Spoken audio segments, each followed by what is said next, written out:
చెప్పిండు, కళలోకి వచ్చి చెప్పిండు, మేము పరలోకంకి వెళ్ళి సువార్త చేయండి అని చెప్పి మీరు రాసుకున్నారు. మీరు దేవుని పేరు ఎత్తి రాసుకున్నారు.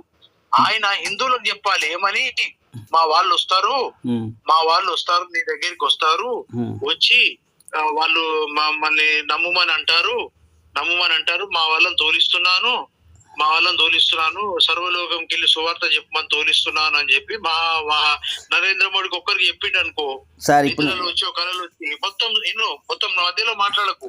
మీరు నేను చెప్పేది మీరు ఎంత కాదు, ముందు నుంచి ఇప్పుడు విషయం చెప్పండి. ఈ అంతా కాదు సార్, నేను అది వేస్ట్ మాటలు ఎందుకు కానీ ఇప్పుడు చెప్పండి.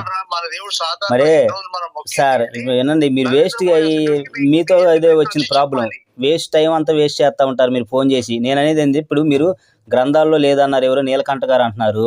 నేను అనేది ఏంటంటే శ్రీకృష్ణుడు గారు కుబ్జతో సెక్స్ చేశాడు, ఒక కొడుకు కూడా పుట్టాడని చెబుతా నేను. ఓకేనా, మొన్న చెప్పలేదు, కొడుకు కూడా పుట్టాడు. శ్రీకృష్ణుడు గారు అస్కలిత బ్రహ్మచారి కాదు, అందుకనే తేలుతాం, రెడీగా ఉండండి. ఇప్పుడు చెబుతున్నాను చూడండి, ఈ వాయిస్ మీ రికార్డింగ్ సార్, ఈ వాయిస్ మీరు రికార్డింగ్ చేసుకొని పంపించండి. శ్రీకృష్ణుడు గారు, నేను చెప్పేది అదే తర్వాత మాట్లాడదాం. శ్రీకృష్ణుడు గారు కుబ్జతో సెక్స్ చేసి సార్, కుబ్జతో సెక్స్ చేస్తే ఆ కుబ్జకు ఒక కొడుకు కూడా పుడతాడు, సరేనా? అది మీరు మాట్లాడండి, ఉందా లేదో చెప్పమనండి. ఇవన్నీ వద్దు కానీ ఉందా లేదా మీ గ్రంథాల్లో, ఉందా లేదా మీ గ్రంథాల్లో చెప్పండి.